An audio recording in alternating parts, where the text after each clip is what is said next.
Le thème de ma conférence était normalement les structures élémentaires de la communication interspécifique, humain-non humain. Alors je vais parler de ça, mais je vais vous donner un autre titre parce que j'étais content de voir ce très joli logo avec un chien et ça m'a énormément touché parce que c'est le cœur de ma communication, c'est-à-dire la quadrature du cercle dans la sémiotique interspécifique. Et je vais vous expliquer ce que c'est. Mais d'abord, je vous présenterai deux vidéos. Et je voudrais juste faire une rectification. Je suis avocat du cheval. Et donc, j'aurais préféré que ce soit un cheval dans la quadrature du cercle. Parce que le cheval est l'animal suprême pour appréhender la quadrature du cercle. Donc, je vais vous expliquer qu'est-ce que c'est la quadrature du cercle du point de vue de la linguistique, de la zoosémiotique. Alors, ça ne dure pas très longtemps. Donc, c'est votre serviteur. Et ça a été pris en amateur par un ami qui est un voisin. Et Chélim qui a été commencé à être entraîné par mes soins depuis... alors attends, on va recommencer. Je fais la biographie comme M. Baratet. Hein. Bon. Alors comment on remet depuis le début? Alors, hop. Là. Voilà. Alors, Chélim, cheval portugais, lusitanien, comme son propriétaire, qui a commencé à être éduqué en 2008. C'est un cheval extrêmement polyvalent. Et je suis sur une piste de 16 mètres de diamètre. Normalement, c'est 13 mètres de diamètre, les pistes de cirque. Là, je suis à 16 mètres, je ne pouvais pas faire autrement. Donc, je lui apprends. Filmé en amateur, valse. Et après, je ne sais plus si l'on refait une deuxième pour le public. Allez, une deuxième. Le rappel. Cabré. Très bien. Parfait. T'es prêt, pépère? Hop. On bascule à gauche maintenant. Et on refait une valse, cette fois à main gauche. Vous inquiétez pas, je vais vous dire comment ça marche. Valse. On va faire une deuxième pour l'audience. Valse.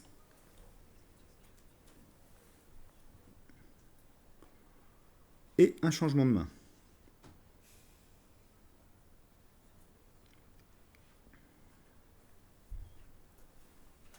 Et un deuxième changement de main.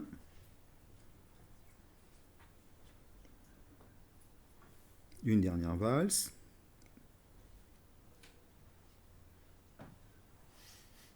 On est à peu près à 9 années d'entraînement. Et il ne fait pas que ça, il fait beaucoup plus de chats. Un rappel.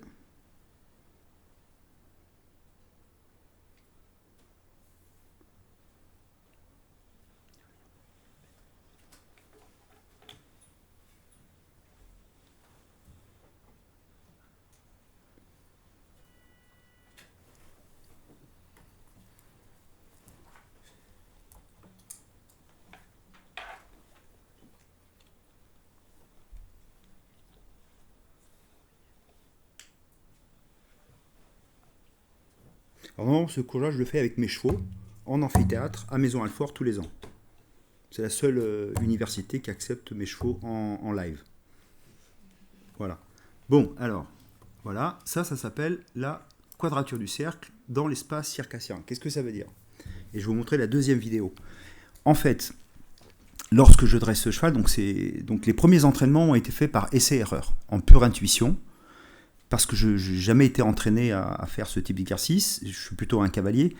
Et en fait, au fur et à mesure des essais, j'ai pris conscience que j'utilisais des positions du corps dans l'espace, j'utilisais une gestuelle, et j'utilisais des vocalisations, et éventuellement des signes faciaux. Et je me suis aperçu qu'en fait, je les structurais selon des règles archaïques que j'ai identifiées, notamment des structures archaïques qui seraient présentes chez l'homme, chez l'animal et probablement chez les plantes. Donc qu'est-ce que j'ai fait? En fait, j'ai pris au départ intuitivement, et là je suis rentré dans une prise de conscience de ce que c'était réellement, ce que je faisais réellement. Donc en fait, pour faire l'entraînement et demander au cheval de valser, de venir vers moi, de changer de piste, etc., en fait, inconsciemment, intuitivement, j'ai découpé le cercle à 13 mètres de diamètre, qui est un cercle idéal pour faire cet exercice, en nord, sud, est, ouest et le centre. Ce qui me permet de construire des postures qui auraient du sens pour l'animal. C'est-à-dire, à telle posture, il sait qu'il valse à gauche, qu'il sait qu'il valse à droite. Alors, il n'y a pas que la posture. À la posture, j'y associe des signes gestuels et j'introduis de la vocalisation. Alors, j'ai identifié 5 structures, 5 signes, plus exactement des agencements, 5 structures d'agencement des signes dans le cadre de cette communication. Ce sont des structures moniques, diadiques, triadiques, c'est-à-dire à 1, à 2, à 3, à 4 et à 5. J'en dis pas plus. Et je me posais les questions à savoir, lorsque vous travaillez un cheval dans ce type d'exercice, et vous demandez au cheval d'exécuter des mouvements complexes, comme ceux qu'ils exécutent aux Jeux Olympiques dans l'épreuve de dressage. Je peux vous dire, moi j'ai des chevaux, lui il est entraîné à faire un certain nombre de mouvements chorégraphiques avec son cavalier. On s'aperçoit que le cheval est capable d'interpréter des signaux tactiles associés à des postures du cavalier et à des gestes. J'ai étudié les structures tactiles, que j'ai baptisées structures haptiques ou haptèmes. On s'aperçoit que les agencements se font par 1, par 2, par 3, par 4, par 5. Donc, je me suis posé la question, est-ce que ces structures reviennent dans d'autres situations, dans d'autres contextes d'apprentissage avec le cheval? Donc en 2013, décembre 2013, j'ai convoqué le professeur Matsuzawa, célèbre pour ses chimpanzés, ces suites numériques que vous avez vues par Cédric, qui le connaît. J'ai demandé au professeur Matsuzawa, peut-on demander à un cheval d'exécuter des suites numériques croissantes aléatoires à 19 chiffres chez le cheval? Et cette hypothèse, je l'ai faite d'abord en étudiant ce type d'exercice et l'équitation. Il m'a dit, ok, je ne connais pas les chevaux, mais il se trouve que la primature japonaise débute en 1940 sur l'étude des chevaux. Et ensuite, ils ont transféré l'éthologie des équidés et ils l'ont exploité pour faire une éthologie des primates, et qui a donné naissance plus tard à la primature japonaise. Donc il a accepté et nous avons recruté 3 chevaux, vous allez voir. Alors, où se trouve mon... Tu peux faire demi-tour là. Marche arrière, sur ton disque dur. Ok, d'accord. Donc voilà, les 3 japonais, c'est un scoop mondial. Je les appelle les chevaux mathématiciens, mais vous allez voir qu'est-ce qu'on met derrière mathématiques. Moi, je vois la mathématique comme de la sémiotique.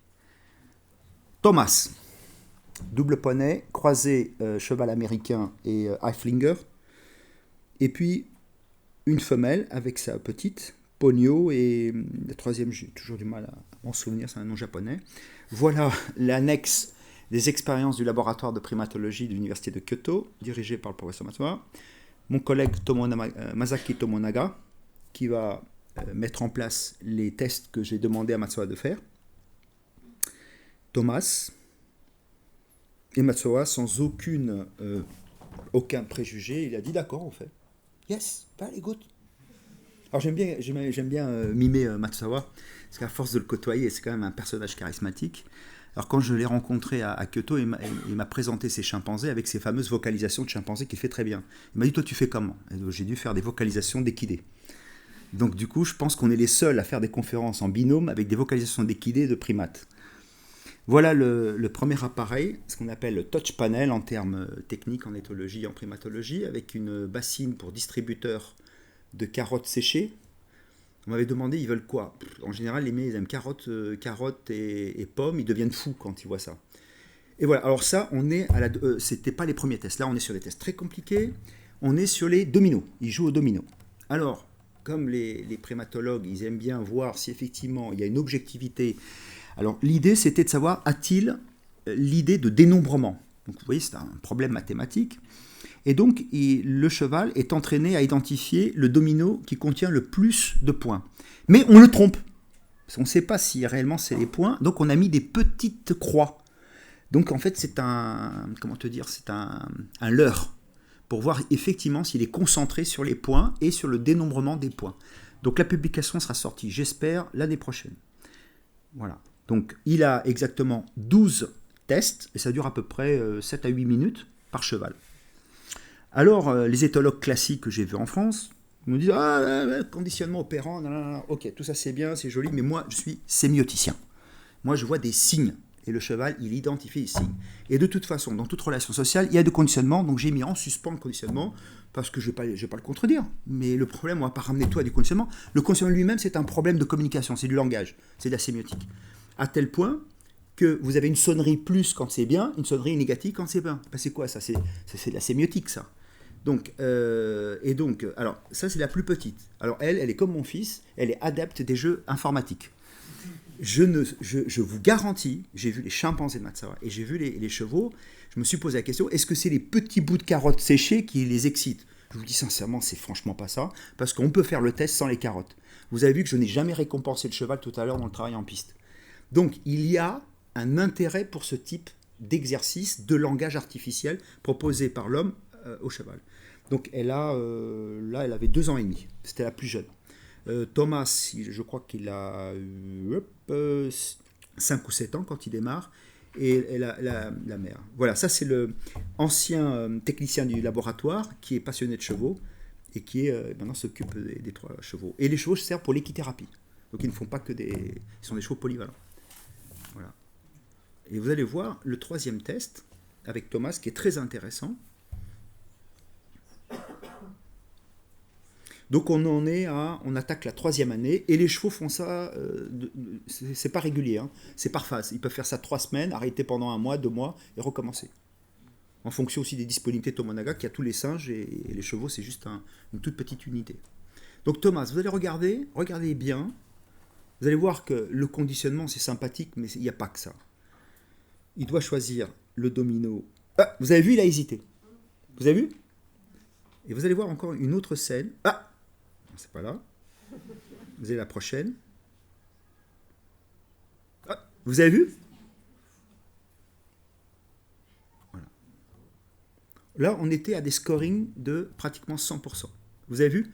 Le truc ne s'est pas déclenché et il réappuie parce qu'il sait que c'était là. Il aurait pu aller à l'autre. Non, il a dit, je sais que c'est là, j'ai échoué, je réappuie sur le domino.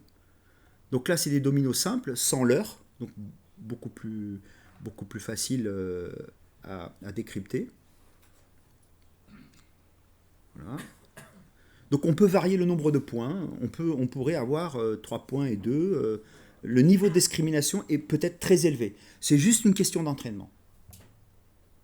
Ok ? Voilà. Ok ? Maintenant la question, et je suis sûr qu'il y a des amateurs de chevaux, ils vont me dire, tu fais comment ? Déjà, vous voulez savoir.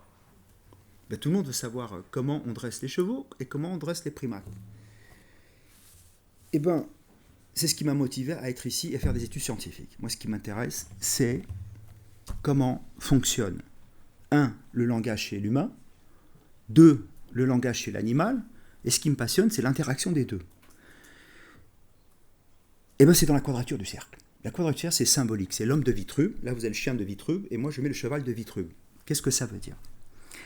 Dans le carré, le cercle, vous avez 4 unités plus 1. Ça veut dire quoi ? Lorsque vous voulez préparer un humain à faire des dissertations, c'était le cas de ma fille, lorsqu'elle a visité le centre de primatologie du professeur Matsuawa, elle était en première, elle a vu les chimpanzés, et à la rentrée, elle est en première. Le professeur lui demandait, fais un commentaire de texte en littérature. Ma fille se prend 6 sur 20. J'ai dit, bon, si Matsuawa dit vrai, si mes chevaux, que vous avez vus tout à l'heure, disent vrai, je dis bien les chevaux, ils disent vrai. Éduquer un cheval, un chimpanzé, c'est de la didactique, c'est de la pédagogie, c'est de la maîtrise du langage. Et on ne peut pas parler, il faut trouver des instruments pour faire comprendre à l'animal, que ce soit un perroquet, j'ai les perroquets aussi, si vous avez le temps, je vous montrerai les perroquets. Donc, comment on va se faire comprendre l'animal pour lui demander de coopérer avec nous et d'exécuter une valse, une suite numérique croissante. Très simple. Donc j'ai pris ma fille pour un chimpanzé, ma femme qui est pharmacienne me dit il est fou. Donc je lui dis non, on va faire un test scientifique, tu vas acheter 10 annales corrigées du bac de français. Et on a demandé à ma fille, elle a 6 sur 20, c'est parce qu'elle ne sait simplement pas faire ce qu'on appelle en éthologie, en primatologie, le test de discrimination. Elle n'était pas capable d'identifier 2 objets opposés dans le texte. On sait que dans un texte de commentaire de texte, on peut en identifier plusieurs paires ou même des structures ternaires. Et donc j'ai demandé à ma fille tout simplement, stylo rouge, stylo vert, comme les chevaux et les singes Matsuawa, on va lui apprendre à discriminer deux objets dans un texte. Le texte, s'il parle d'une princesse, automatiquement on verra un prince. S'il parle du village, on verra la ville. Et elle n'avait pas besoin de comprendre le contenu du texte, c'était d'abord discriminer des mots. Or, la meilleure manière d'analyser la didactique chez l'animal, chez l'enfant, c'est de savoir qu'un langage fonctionne par principe d'opposition, voire les cours de Ferdinand Saussure, ou principe d'antithèse, l'expression des émotions chez Darwin. Le signe n'existe que par son contraire. C'est comme ça qu'on dresse ou qu'on éduque. Moi, peu importe, le mot dresser, je l'aime beaucoup parce que c'est propre à l'équitation. Certains n'aiment pas. Le dressage est très noble en art de l'équitation. Appelons ça éducation.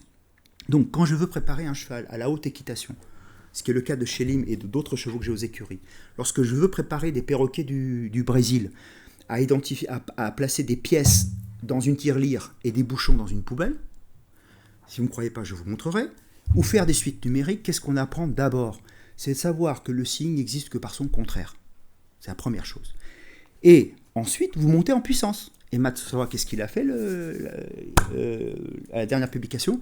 On a des chimpanzés qui jouent à pierre, feuille, ciseaux. Donc des structures ternaires.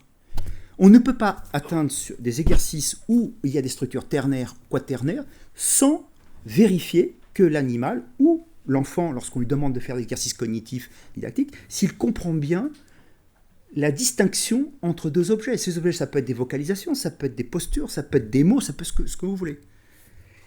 Et donc, j'ai pris conscience, grâce aux instruments de la sémiotique, parce que la sémiotique, elle vous met en valeur ça, c'est que les constructions du langage animal ou humain, pour que l'homme ou l'animal appréhende son monde et qu'il coopère avec son monde, son Umwelt, comme disent les Allemands, il faut qu'à la base, il y ait un système simple. Donc, toute la pensée complexe, comme dit Edgar Morin, et je vous invite à lire le livre La méthode d'Edgar Morin, elle est fondée sur des structures archaïques, propres aux plantes, aux animaux et aux humains. C'est le livre, mon collègue sémioticien Jean-Marie Klickenberg en parle dans son dernier livre, Principia Semiotica. La structure basique, c'est la dualité. Elle prend plusieurs formes. En mathématiques, on peut la baptiser symétrie, principe d'opposition, discrimination. Je vous invite à lire le livre de Gilles Deleuze, son livre qui s'appelle Différenciation et répétition. Il ne fait que dire ce que dit Matsuzawa avec ses chimpanzés. Pendant très longtemps, j'ai pensé que c'était la structure fondamentale. Elle l'est, mais la dualité permet la construction de formes ternaires. Thèse, antithèse, synthèse, l'ode, strophe, antistrophe et pod. Et je vous envoie le livre du grand écrivain portugais qui le dit en littérature portugaise, Fernando Pessoa, qui dit, voilà, les Grecs découvrent et n'inventent pas les structures ternaires à travers l'ode. C'est une découverte. Elle existe cognitivement chez l'homme, et moi je le dis chez l'animal. Les structures ternaires, en général, elles sont de type deux unités opposées, antagonistes, et la troisième est toujours d'un ordre différent. Lorsque je demande au cheval de faire la valse, quand je lui demande de le faire, en réalité c'est très simple, le cheval circule à main droite, au galop, au pas, au trot, et avec une badine, je l'empêche de passer. Alors avec un peu d'essai-erreur, il fait demi-tour. Au moment où il fait demi-tour, je le renvoie. Donc vous avez deux touches de badine opposées, l'une qui freine, l'autre qui renvoie. Et à force de faire des essais, le cheval fait un demi-tour, et puis après, vous n'avez plus besoin de faire ça. Et donc, vous allez remplacer les deux gestes opposés, antagonistes, par un terme d'un troisième ordre, la vocalisation. Ça pourrait être aussi la posture. Et donc, à partir d'une structure binaire, vous montez sur une structure ternaire. Et vous montez ainsi de suite tout le système. En équitation, par exemple, pour faire de la haute équitation, l'équitation dite savante, nous disposons de 4 touches. Je les ai baptisées aptème, de haptique, le toucher. Vous touchez avec vos rênes, vos jambes et votre assiette par touche continue, discontinue appelée demi-arrêt, touche vibratoire, et la quatrième, c'est ce qu'a dit ma collègue, le silence, le non-touché. Donc vous avez une gamme de 4 touches de base qui sont envoyées par votre main, par les deux mains, les deux jambes et l'assiette, avec des nuances comme des notes de musique. Donc vous pouvez avoir une touche qui dure, plus intense, moins intense, etc. Et bien ces 4 notes obéissent aux structures unitaires, binaires, ternaires, quaternaires. Et le pentatonique c'est quoi? En équitation, si vous voulez par exemple faire évoluer le rythme du cheval, donner plus de rythme ou moins de rythme, vous avez comme en jazz la gamme pentatonique, c'est-à-dire fermeture des deux mains, des deux jambes et de l'assiette. Vous avez, dans le cercle que vous avez vu, vous avez une structure pentatonique. Le centre, nord, sud, est, ouest. Et ma posture se déplace centre, nord, sud, est, ouest. Donc c'est une structure pentatonique posturale pour demander au cheval certains mouvements dans la piste. Donc qu'est-ce que ça veut dire ? On en revient au problème de la quadrature du cercle. La quadrature, c'est, vous voyez cet homme de Vitruve de Léonard de Vinci, c'est symbolique. Ça représente le carré qui représente 4 unités, on va les appeler les 4 unités sémiotiques, que les alchimistes appelaient feu, air, etc. On va les appeler des unités sémiotiques, et le cercle représenterait la 5e unité. Ça, c'est connu, les francs-maçons le savent, l'équerre, le compas, l'Apocalypse de Saint Jean le connaît, les Chinois le savent dans le Tao. Le plus intéressant, c'est pas la dimension symbolique physique, tout le monde l'étudie.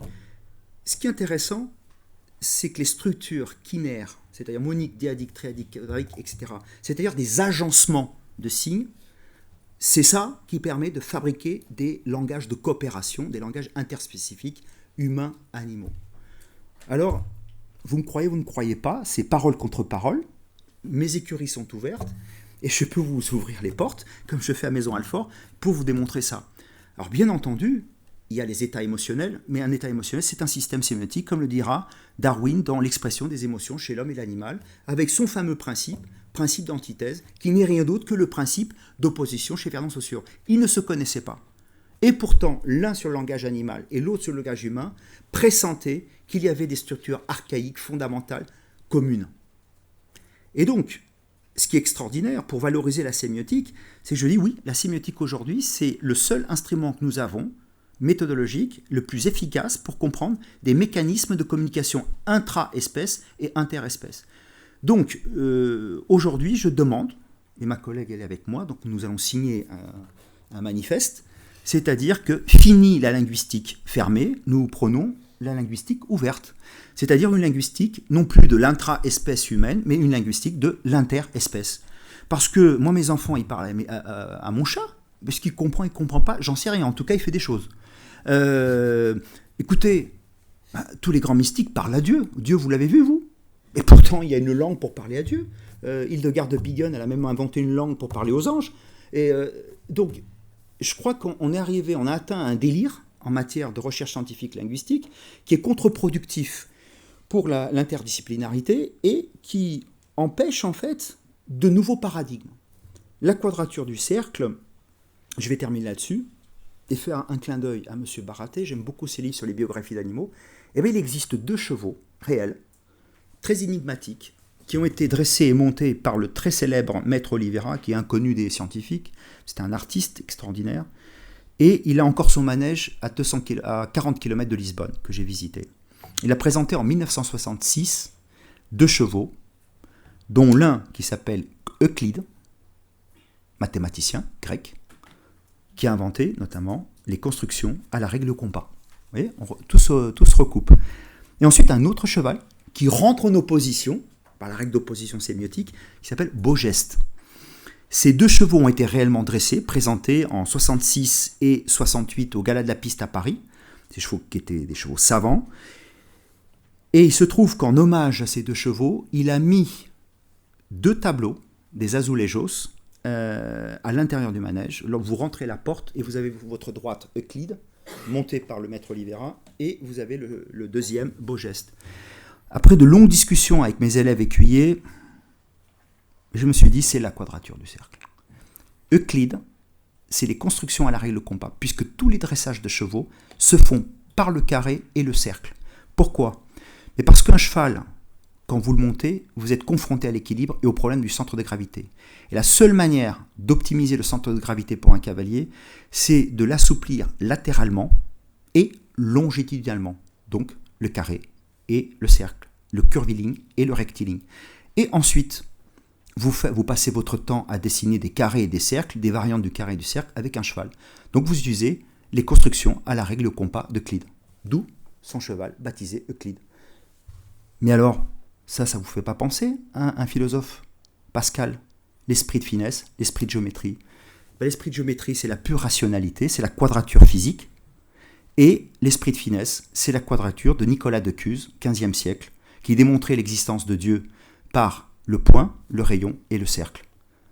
Donc, et ça c'est connu chez les grands maîtres de la chevalerie, de l'Orient à l'Occident. Donc la quadrature du cercle physique, elle ne peut pas être réalisée. Les Grecs l'avaient soumise, elle a été solutionnée au XIXe siècle. Il n'existe pas de carré dont l'aire est équivalent au cercle, physiquement. Mais, et je termine, la quadrature du cercle intérieur, philosophique et métaphysique, comme le dit Nicolas de Cuse, elle est une réalité. Voilà. Donc, l'art de l'équitation, l'art d'éduquer les chevaux, l'art de parler aux bêtes, ben c'était ça. Donc, le colloque est juste.